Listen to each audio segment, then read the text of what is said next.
Hi అండి అందరికీ. ఇంట్లో గరం మసాలా అయితే అయిపోయింది. గరం మసాలా కోసం ధనియాలు, చెక్క, మొగ్గ, కొన్ని బియ్యం, వెల్లుల్లి తీసుకున్నాను. పొయ్యి మీద ప్యాన్ పెట్టి ఈ తీసుకున్నవన్నీ కూడా అందులో వేసి లైట్‌గా వేయించుకుంటున్నాను. ఈ గరం మసాలా కూడా ఒక్కొక్కళ్ళు ఒక్కొక్కలాగా పడతారు. నేనైతే ఎప్పుడు పట్టినా ఇలాగే పడతాను. మనం బిర్యానీలో యూజ్ చేసేవి ఉంటాయి కదా, స్టార్ పువ్వు, మొగ్గ అలాంటివి, అవి కూడా వేసి పడతారు. ఇంకా ఎండుమిర్చి, మిరియాలు, గసగసాలు కూడా వేసి పడతారు. ఈసారి గరం మసాలా పడితే నేను కూడా అవన్నీ వేసి ట్రై చేద్దాం అనుకుంటున్నా. గరం మసాలా పట్టి కూడా ఒక 6 days అవుతుంది. నాకు వీడియో పెట్టడం కుదరలేదు. ఈ రోజు అయితే పెడుతున్నా. వేయించుకున్నవన్నీ బాగా చల్లారిన తర్వాత వెల్లుల్లి కూడా వేసి పట్టాను. వీటితో పాటు 2 విలాచీ వేసుకుంటే ఆ ఫ్లేవర్ చాలా బాగుంటుంది. ఆ వీడియో మిస్ అయింది, విలాచీ వేసిన వీడియో.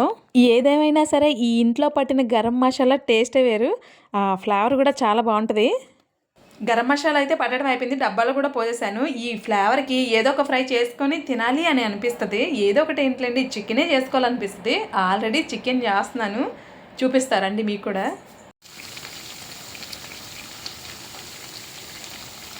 ఇలాగ చికెన్లోనే కాకుండా పొటాటో ఫ్రైలో కానీ లేదంటే అరటికాయ ఫ్రైలో కానీ వేస్తాను. టేస్ట్ చాలా బాగుంటుంది. మరి మీరైతే గరం మసాలా ఎలా పడతారో కూడా చెప్పండి. నాకు తెలియనివి ఏమన్నా ఉంటే కొన్ని విషయాలు తెలుసుకుంటాను. ఇంకా వండే పాత్రల విషయానికి వస్తే సిల్వర్ అసలు యూజ్ చేయకూడదనే చెప్తున్నారు. కాకపోతే ఈరోజు చికెన్ ఫ్రై సిల్వర్ పాత్రలో చేయక తప్పలేదు.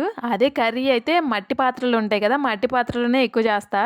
సిల్వర్ పాత్రలు మా ఇంట్లో ఎక్కువగానే ఉన్నాయి. కాకపోతే యూజ్ చేయడం చాలా వరకు తగ్గించేశాను.